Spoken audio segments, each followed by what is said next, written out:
So আমরা আজকে হচ্ছে আহ, গতদিন আমরা একটা ক্লাস দিয়েছিলাম আইএলটিএস লিসেনিং এর পার্ট 4।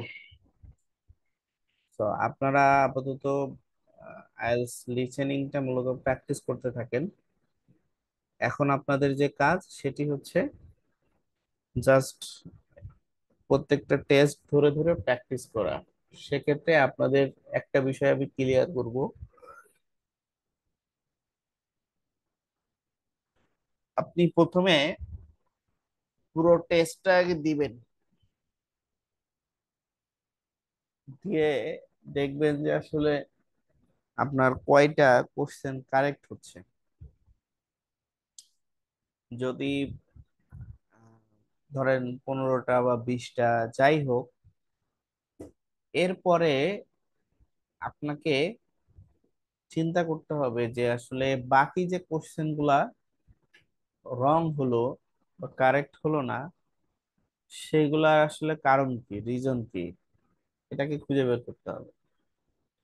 এটা আইএলটিএস লিসেনিং এর খুবই গুরুত্বপূর্ণ। এবং আমি আপনাদেরকে বলেছিলাম যে বইয়ের শেষের দিকে অডিও স্ক্রিপ্ট থাকে, অর্থাৎ তারা যে কনভারসেশনটা করে সেই কনভারসেশনের অডিও স্ক্রিপ্টটা মূলত থাকে। তো সেটা দরকার হলে 3 বার 5 বারও অডিওটা চালিয়ে দিয়ে ওই স্ক্রিপ্টটা সামনে নিয়ে মিলানো, যে তারা আসলে কোন ওয়ার্ডটা কিভাবে প্রনাউন্স করতেছে, তাদের প্রনাউন্সিয়েশনের এক্সেন্টটা কেমন এবং কিভাবে প্রনাউন্স করতেছে।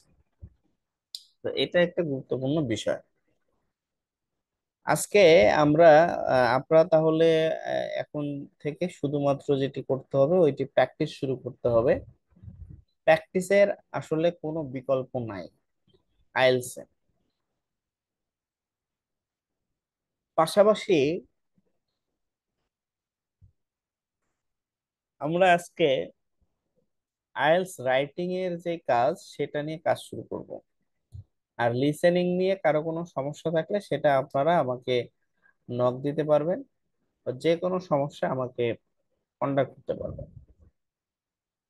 আইএলটিএস রাইটিং এর জন্য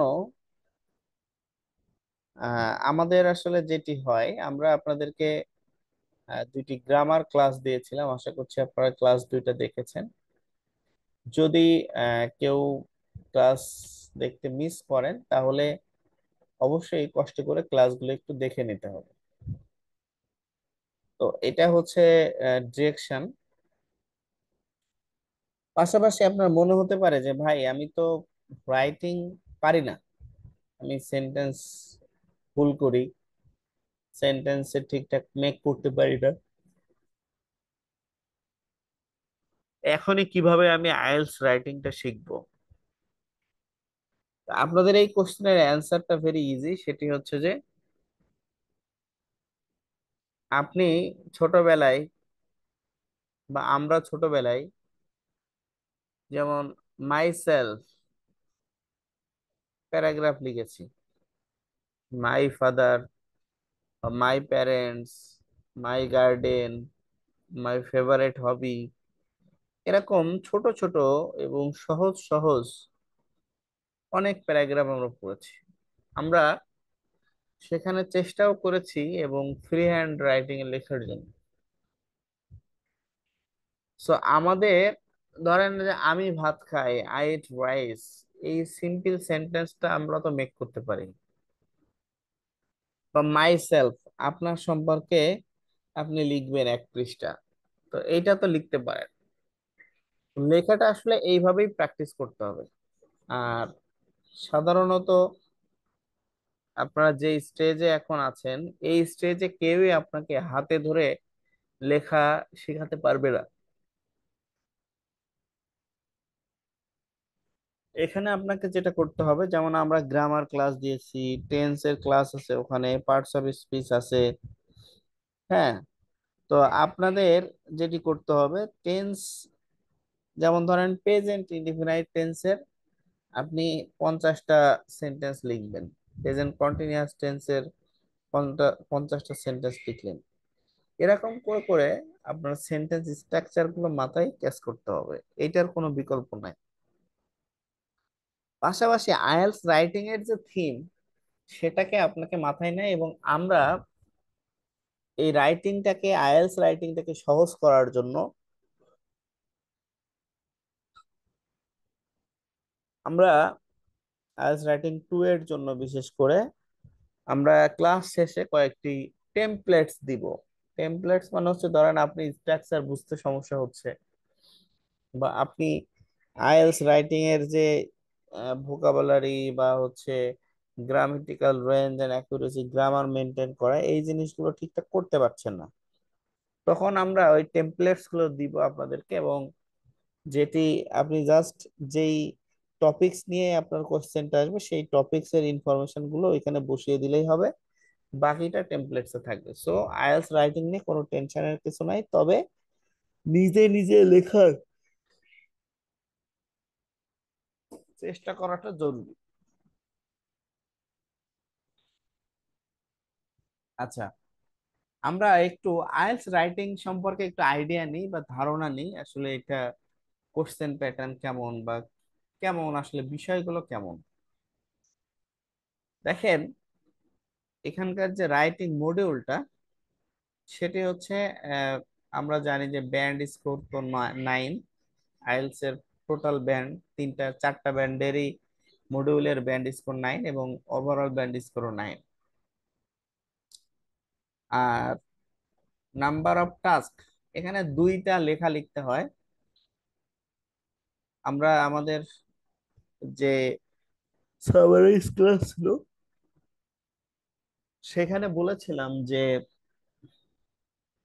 এই দুইটার মধ্যে একটি হচ্ছে আপনার একটা টেবিল, গ্রাফ বা পাই চার্ট এরকম দেয়া থাকে, এটাকে জাস্ট ইন ওয়ার্ডে লেখা, যেটা আছে ওইটাই জাস্ট ওয়ার্ডে লেখা, ইন ওয়ার্ডে, কথায় লেখা।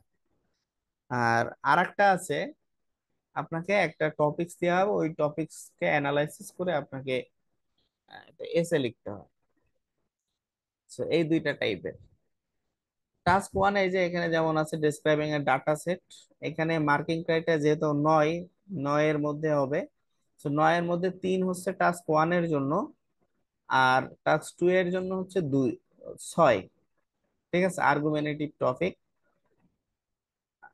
আর্গুমেন্টেটিভ টপিকে 9 এর মধ্যে 6, অর্থাৎ 3 ভাগে 2 ভাগ মার্কস কিন্তু টাস্ক 2 এর জন্য। এখন দেখেন, মার্কিং ক্রাইটেরিয়া, আপনাকে যে লেখাটা লিখতে হবে সেটাকে কিসের উপর বেস করে তারা মার্কস দিবে, তাদের মার্কিং ক্রাইটেরিয়া গুলো কি। দেখেন, মার্কিং ক্রাইটেরিয়া এখানে কয়েকটা বিষয় বলা হয়েছে। একটা হচ্ছে যে টাস্ক অ্যাচিভমেন্ট।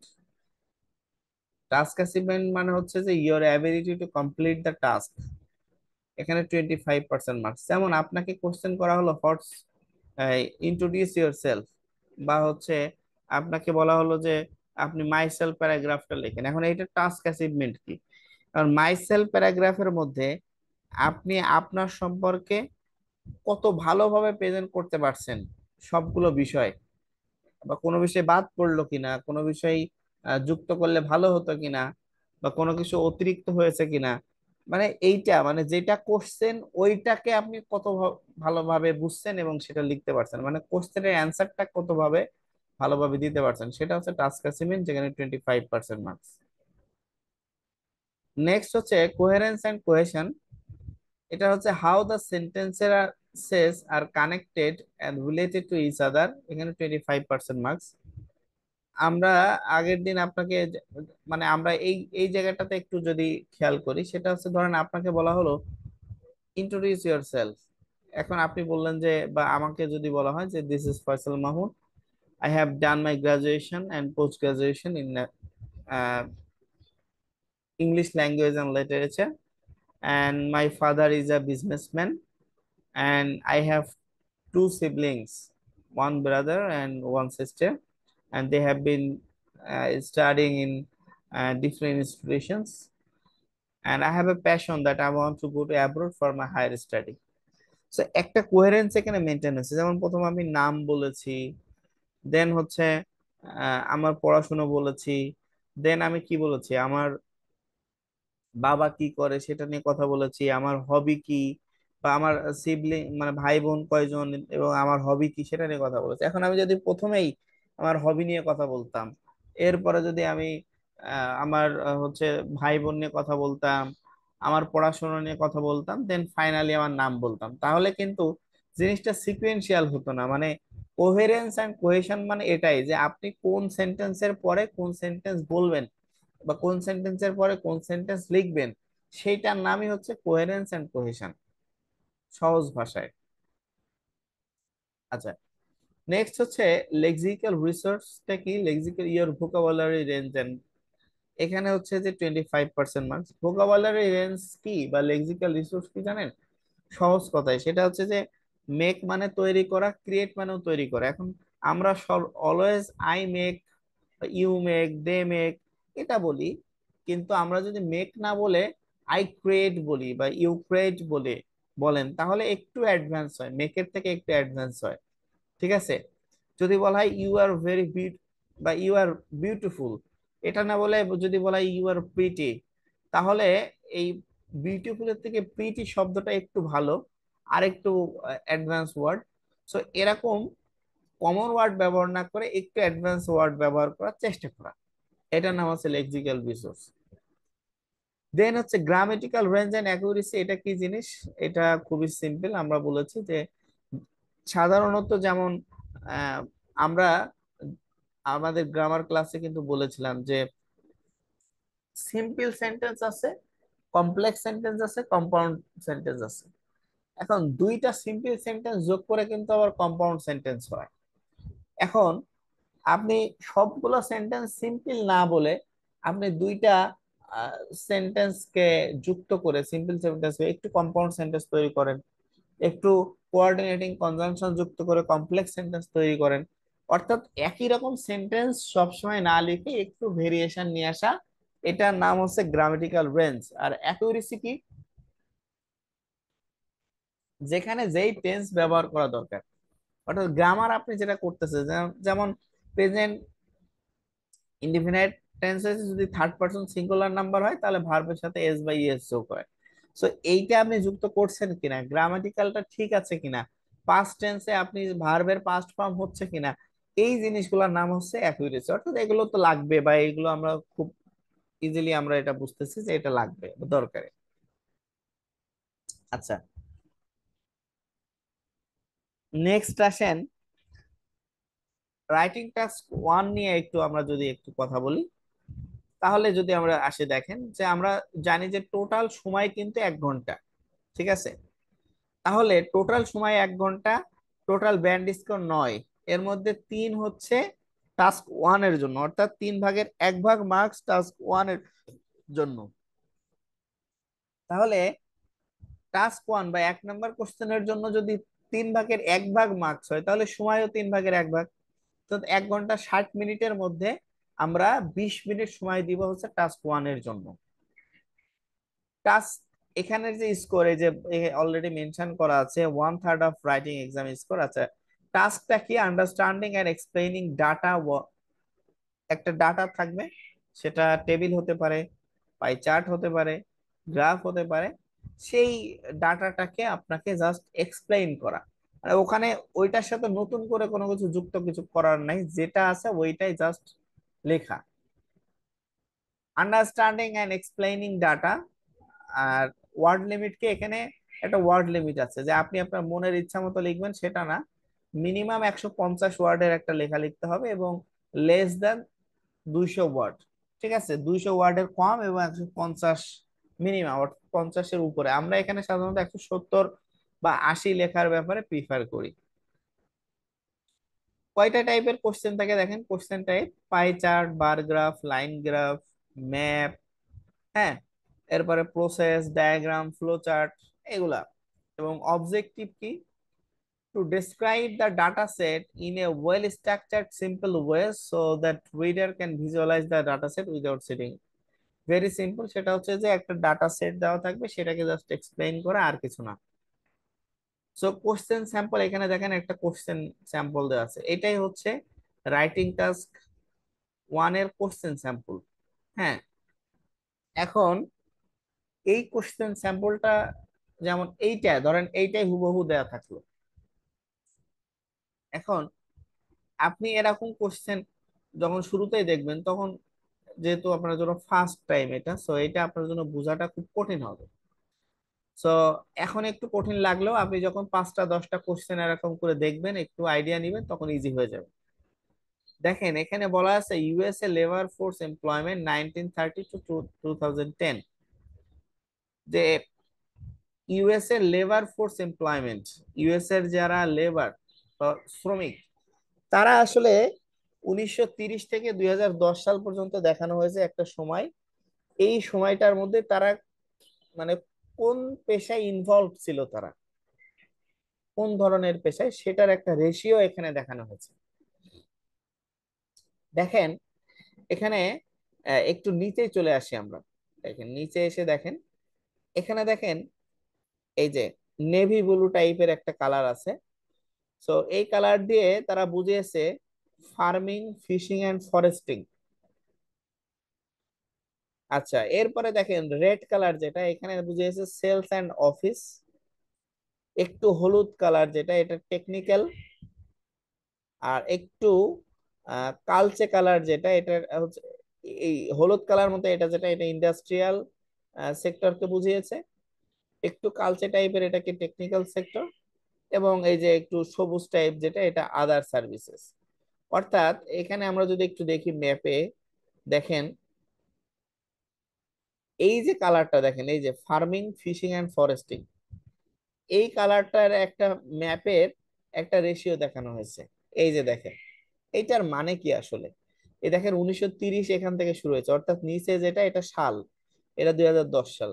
আমরা যদি একটু খেয়াল করি যে ফার্মিং, ফিশিং এন্ড ফরেস্টিং, এই জিনিসটা বা এই পেশারটাকে কিভাবে দেখানো হয়েছে, দেখেন 1930 সালের দিকে যদি আমরা খেয়াল করি, যে শুরুর সময় কেমন ছিল দেখেন। 1930 সালের দিকে মানুষ ফার্মিং, ফিশিং এবং ফরেস্টিং, এই পেশায় সব থেকে বেশি মানুষ ইনভলভ ছিল। দেখেন এখানে সর্বোচ্চটা দেখানো হয়েছে, এই যে দেখেন, ঠিক আছে, সব থেকে হাইয়েস্ট অ্যামাউন্ট মানুষ ছিল। কিন্তু সময় যাওয়ার সাথে সাথে দেখেন এই রেশিওটা কি লেভেলে কমছে। আমেরিকাতে মানুষ, আমেরিকান যারা মানুষ, তারা এখন এই যে ফার্মিং, ফিশিং এন্ড ফরেস্টিং, কৃষিকাজ, মাছ চাষ এবং বন, এই টাইপের যে কাজগুলা, সেই কাজগুলা করার মতো আমেরিকান লোক এখন আর নাই। দেখেন 2010 সালে এসে এটা একেবারে শূন্যতা নেমে চলে আসছে। ঠিক আছে, তাহলে এইটা এইটা রেশিও কি, যে 1930 সালে এটা অনেক বেশি ছিল। এটা দেখেন যে এখানে 70 দেখানো হয়েছে। ঠিক আছে, এবং 40 সালেও এটা মোটামুটি কম ছিল, কিন্তু রেশিওটা কম ছিল। 70 সাল পর্যন্ত একটা কমার রেশিও কম ছিল, কিন্তু 80 সালে এটা দেখেন একটা ব্যাপক ড্রামাটিক চেঞ্জ, ব্যাপক একটা পরিবর্তন হয়েছে, নেমে চলে আসছে এই রেশিওটা। এবং আহ, এই যে 80 সালে, এরপরে 90 সালে এটা আবার একটু মোটামুটি স্বাভাবিক ছিল, যে মানে অল্প কম ছিল। এবং 90 সালের পরে দেখেন এই রেশিওটা বাকি 20 বছরে আবার অনেক ফল করছে, ড্রপ করছে। এখন এই যে আমি বলতেছি যে এটা ড্রপ করছে, ফল করছে, কখনো বাড়ছে, কখনো সমান থাকছে, স্টেডি থাকছে, গ্রাজুয়ালি ইনক্রিজ হয়েছে, এই জিনিসগুলা আসলে এরকম মনে হচ্ছে যে ভাই এটা তো অনেক কথা, এগুলো আমি কেমনে জানবো, পড়বো, বা এটা কোথায় পাবো? আপনাদের এই ধরনের যে ভোকাবুলারি গুলো লাগবে, সেই ভোকাবুলারির একটা লিস্ট আমরা দিয়ে দিব, এবং এখানে আছে, আপনারা এই স্লাইড গুলোতেই পাবেন। সুতরাং কোনো কিছু নিয়ে টেনশনের কিছু নাই, আপনি জাস্ট ক্লাসগুলো করেন, একদম লাস্ট পর্যন্ত ক্লাসে থাকেন, বোঝার চেষ্টা করেন, আশা করছি কোনো কিছু বাদ থাকবে না, সব এখান থেকে পেয়ে যাবেন ইনশাল্লাহ। আচ্ছা, এরপরে আসেন, এই যে রেড কালার দিয়ে সেলস এন্ড অফিস বোঝানো হয়েছে। তাহলে সেলস এন্ড, এই যে দেখেন রেড কালারটা, এটা দেখেন আগে 5% ছিল। সো এই 5% থেকে এটা আস্তে আস্তে কেমন হয়েছে দেখেন, এটা কমছে। 1945 সালের দিকে এটা কমছে, আবার এটা আস্তে আস্তে আস্তে আস্তে কিন্তু বাড়ছে। এবং 2010 সালে এটা 20-এর কোঠায় চলে গেছে। ঠিক আছে, এটা রেশিও কোথায় গেছে? 20-এর কোঠায়। যে এই, তার মানে এটা আগে এক সময় কম ছিল, বা এটা আস্তে আস্তে বাড়ছে, বা এরকম একটা রেশিও আসছে। ইন্ডাস্ট্রিয়ালের কথা যদি আমরা দেখি, দেখেন ইন্ডাস্ট্রিয়ালটা একদম জিরো ছিল। এটা 60 সাল পর্যন্ত আসলে খুব একটা এটার বৃদ্ধি দেখা যায়নি। 70 সালে একটু বৃদ্ধি হয়েছে, এবং 80 সালে দেখেন, 80 থেকে 90 এই সালটাতে ব্যাপক পরিবর্তন হয়েছে এবং ড্রামাটিক একটা ইনক্রিজ হয়েছে, এটা ব্যাপক, মানে অনেক হঠাৎ করে বেড়ে গেছে।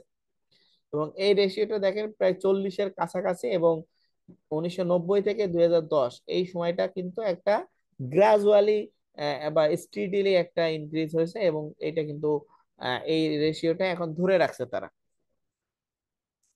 আবার দেখেন টেকনিক্যাল সার্ভিসের দিক সময় কি হয়েছে, দেখেন এই যে আগে এটা 10 ছিল, এটা বেড়ে আবার দেখেন এই যে 18-19-এর মতো হয়েছিল, আবার এটা কমছে, বাড়ছে, আবার এই যে 2010-এ এসে কিন্তু কোথায় আসছে, সেই 10 রেশিও 10-এ কিন্তু আবার এসে ঠেকছে।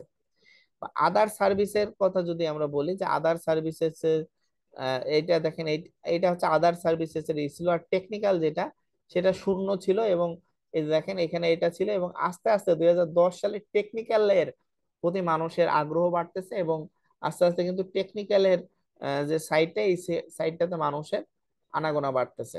ঠিক আছে, তো এটা একটা রেশিও ছিল। এখন আমরা এই যে এতক্ষণ যে বললাম যে এই সময় বাড়ছে, 1990-তে এসে কমছে, বা বাড়ছে, বা 2010-এ এসে কমছে, রেশিওটা 10, 20 কি 30, এতক্ষণ এটাকে নিয়ে আমরা যাই বললাম এটাই লিখতে হবে, আর কিচ্ছু না। এই যে আপনি এখানে যতটুকু দেখতেছেন, যে এই যে আমরা বলতেছি যে ফার্মিং, ফিশিং, ফরেস্টিং আগে বেশি ছিল, এটা এখন কমছে। হ্যাঁ, এইটা এই যে 1970 সাল পর্যন্ত এই কমার রেশিওটা একটু স্বাভাবিক ছিল, কিন্তু পরবর্তীতে এটা অনেক বেশি কমে গেছে, বা ইত্যাদি ইত্যাদি, এইটাই লিখতে হবে, আর কিচ্ছু না। এখানের কাজ হচ্ছে এইটাই, আপনি যেটা দেখতেছেন এখানে ওইটাই জাস্ট লিখতে হবে, এর বাইরে আর কোনো কাজ নাই। এটাই হচ্ছে রাইটিং টাস্ক 1। দেখেন এখানে আর একটা দেখানো হয়েছে, এখানে বলা হয়েছে যে comparison of energy production. So energy প্রোডাকশনের একটা কম্পারিজন দেখানো হয়েছে, সেটা হচ্ছে যে কি, দেখেন এটা একটা পাই চার্ট। ঠিক আছে, এটা একটা পাই চার্ট, এটা একটা পাই চার্ট। 1985 সালের একটা পাই চার্ট, এবং 2005 সালের একটা পাই চার্ট। ঠিক আছে, অর্থাৎ এনার্জি প্রোডাকশনের জন্য,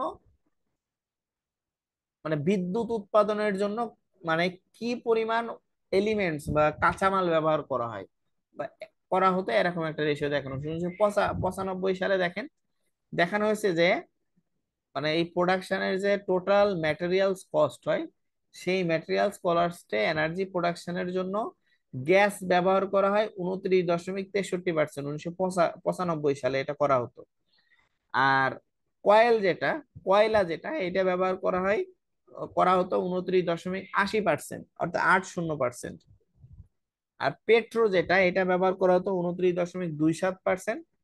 নিউক্লিয়ার ব্যবহার করা হতো 6.4040%, এবং আদার যেটা, এটা ব্যবহার করা হতো 4.90%। এখন 2005 সালে এসে দেখেন কি হয়েছে। 2005 সালে একটু এদিক ওদিক হয়েছে, যেমন আগে কয়েল ব্যবহার করা হতো 29.80, সেটা এখন হয়েছে 30.93%। আগে গ্যাস ব্যবহার করা হতো 29.63%, আর এখন সেটা ব্যবহার করা হয় 30.31%। আগে পেট্রো ব্যবহার করা হতো 29.27%, এখন পেট্রো ব্যবহার করা হয় 19.55%। অর্থাৎ এখানে পেট্রোর ক্ষেত্রে কিন্তু একটা ভালো একটা পরিবর্তন হয়েছে, বেশ খানিকটা কমেছে, অন্যগুলোও পরিবর্তন হয়েছে। নিউক্লিয়ার দেখেন আগে ব্যবহার করা হতো 6.40%, এখন ব্যবহার করা হয় 10.10%। আবার আদার দেখেন আগে করা হতো 4.90%, এখন ব্যবহার করা হয় 9.10%। এই যে একটা পরিবর্তন, তার মানে কি, আগে কয়লা ব্যবহার করা হতো একরকম, এখন এটা একটু বাড়িয়ে ব্যবহার করা হয়। আগে পেট্রো 29.27 ছিল, এখন এটা কমিয়ে 29.55 করা হয়েছে। আগে নিউক্লিয়ার 6.40 ছিল, এটা এখন বাড়িয়ে 10.10 করা হয়েছে। এই যে একটা বাড়া কমার যে ব্যাপারটা, আমরা যে বলতেছি যে 1995 সালে এমন ছিল, 2005 সালে এটা এমন হয়েছে, এটা কমছে, এটা বাড়ছে, এই যে কম্পারিজনটা, এটাই জাস্ট লিখতে হবে, আর বাইরে আর কোনো কাজ নাই আপনার, এইটাই লিখা, আর কিচ্ছু নাই। ঠিক আছে, এখানে দেখেন একটা টেবিল দেখানো হয়েছে, আমরা যদি একটু টেবিলটা অ্যানালাইসিস করি, দেখেন টেবিলে কি বলা হয়েছে, যে percentage of children with different educational problems in to primary school. ঠিক আছে, এখানে দুইটা প্রাইমারি স্কুলের কথা বলা হয়েছে, একটাকে স্কুল 1A বলা হয়েছে আর একটা স্কুল বি। এখন কিছু এই মানে দুইটা প্রাইমারি স্কুলের কিছু সমস্যা দেখানো হয়েছে, যেই সমস্যাগুলো এবং কতজন স্টুডেন্টের এই এক একটা স্কুলে সমস্যা এই স্পেসিফিক বিষয়ে সেইগুলো বলা হয়েছে। দুইটা সাল দেখানো হয়েছে, 2005 সাল আর 2015 সাল। দেখেন, রিডিং অ্যাবিলিটির যে সমস্যাটা, এই যে স্কুল এ তে 2005 সালে ছিল 22 জন, স্কুল বি তে ছিল 8 জনের। 2015-তে এসে এই 22 থেকে এটা হয়েছে 23 রিডিং অ্যাবিলিটির সমস্যা। আর স্কুল বি তে এসে 8 ছিল যেটা 2005-এ, এটা 15-তে হয়েছে 9। স্পেলিং এর হ্যান্ড রাইটিং এর সমস্যা আগে ছিল 28-7, এখন 28-7ই আছে, অর্থাৎ এই রেশিওটা ঠিক আছে। স্পেলিং এর সমস্যাটা আগে 30 জনের ছিল স্কুল এ তে, স্কুল বি তে ছিল 5 জনের। আর 2015-তে এসে এটা 30 থেকে নেমে হয়েছে 25, আর এইটা 5 থেকে বেড়ে হয়েছে 10। লিসেনিং স্কিলে আগে ছিল 35 আর 11, এটা এখন 20 আর 12 হয়েছে। ঠিক আছে, ভার্বাল এক্সপ্রেশন অফ আইডিয়াস, আইডিয়ার ভার্বাল এক্সপ্রেশন, এটার ক্ষেত্রে 35 ছিল আহ আর 14 ছিল, এটা এখন কমে দেখেন 21 হয়েছে, আর একটু বেড়ে হয়েছে 14 থেকে 15।